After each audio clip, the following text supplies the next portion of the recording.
Hey everybody, this is Chuck with CyberSmart Web Marketing Solutions. And today I'd like to talk a little bit about what a business person can blog about on their new WordPress website. This is a frequently asked question by clients of mine of just being at a loss at what a blog is and how to operate it and what kind of things they can blog about. So I'm going to go over 3 different types of blog posts and the different uses for them. And the first one would be a blog post that is an announcement. You know, some sort of special offer or coupons or an upcoming event. Maybe you've added some new products or new services. Any of those types of things can be posted to your blog.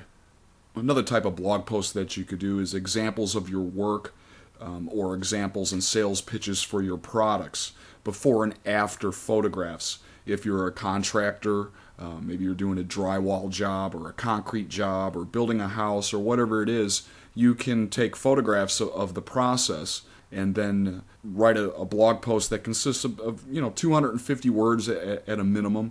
Use that as a blog post. Maybe you make cakes, maybe you make pizzas, maybe you're a dog groomer. Anything like this where you can do before and after. And then there's sales pitches that you can do on your products, where you write up a review and sales pitches of your products.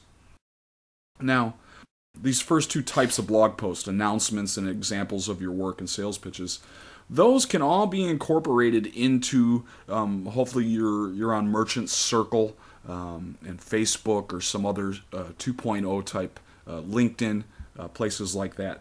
So, and then a lot of these things can be incorporated from your blog and also tied into your other accounts that you have going on. Now, what is the purpose of this? Why are you doing this? Well, every time you make a blog post, you're adding content to your website. If you're doing search engine optimization, SEO in short is what they call that, and you're targeting different keywords, then the more content you have out there, the more chances you have of showing up in search engines. It's not always your home page that is going to show up. One of your posts or one of your subpages can very well and oftentimes do show up. I'll give you an example as a roofing contractor.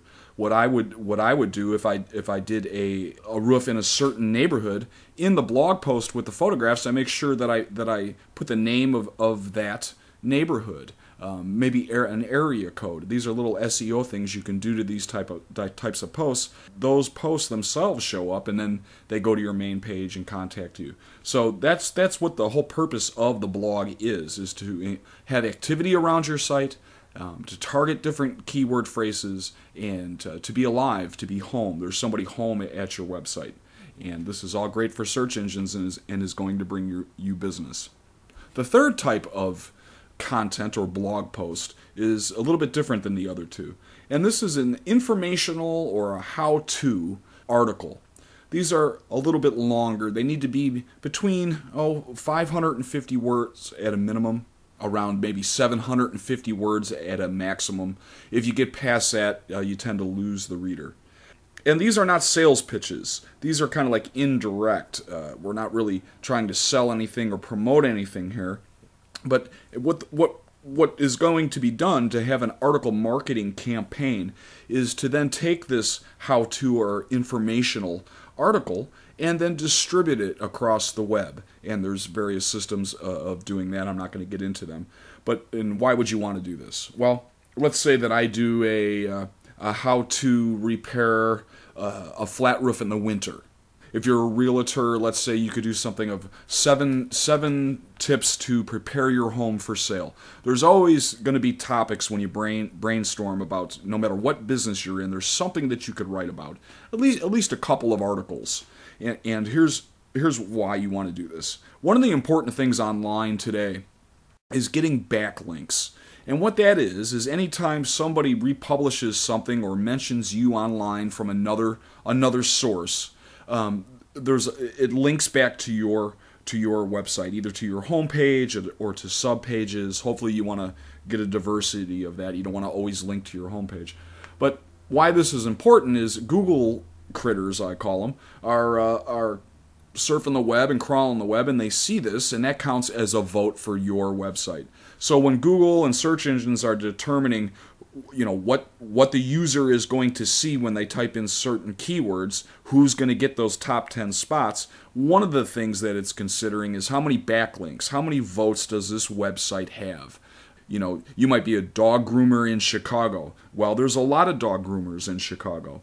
A lot more than 10 for sure, but only 10 show up on the first page plus the paid ad spots. Some people have Google ad campaigns going where they advertise and pay for Google clicks. I offer a system to not pay Google. But anyways, how do you get on there? Well, one of the things with SEO is having backlinks. So the informational and how-to article serves for a marketing campaign to get backlinks. Not only are backlinks good, let me tell you another thing. If you can get traffic sources to your website that are not search engine, that are direct, either from leaving comments on other websites or through these article submissions, you start over a period of time, if you do this regularly, you start to get traffic on a regular basis because people are reading those articles.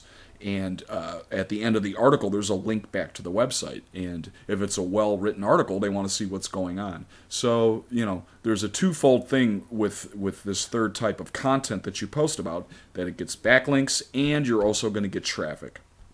So those are the three basic types of things that you could blog about.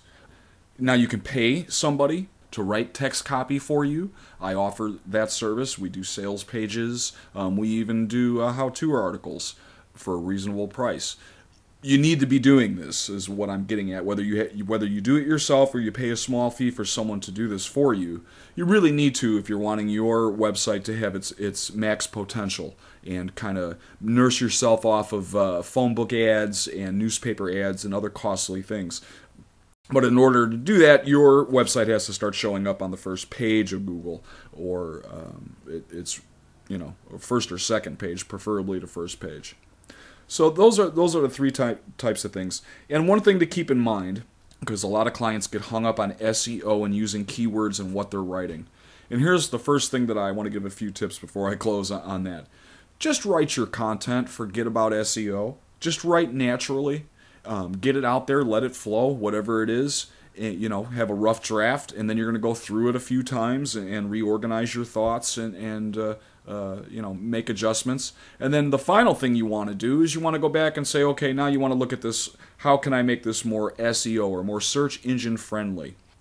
One of the things I just purchased and installed and I offer now as an affiliate for sale is a plugin, a WordPress plugin that creates a little widget box in your dashboard on the right hand side, and it tells you what you need to do. Hey, if this is the keywords you're using, you need to add them a couple more times in your text, or you need to put it in your heading 1 or heading 2 or heading 3 tag. It tells you that, so you could just write your post. And this is what's so great about WordPress. It's just fabulous. If you're wanting to run your own business website, have somebody set it up. What I recommend is have somebody set it up. Get all your tags and your structure and your design where you want it. Pay somebody to do that. I offer that service. There's a lot of services that do that. I tend to think I'm a lot more affordable. I'm more geared toward the mom and pop type business. But get your website all set up so you don't have to learn how to do all that. A lot of people get intimidated. And it's worth it to have somebody set up their WordPress website, because now you got a Corvette all set up, ready to drive through cyberspace. And what you have to do then is you need to post on your blog and drive your Corvette. And that's what the websites that I set up are Corvettes. The top-line themes, top-line platform, top-of-the-line hosting service. And those are the three kinds. You got your announcements, you got your examples of your work or your products, before and afters, and your informational and how-to, and those are really important ones for doing article marketing and building backlinks. So remember, just write naturally, get the plugins if you're stressing out about it, and you should have no problems, and over time you should see great results. All right, thanks a lot, and pick up my feed for more podcasts.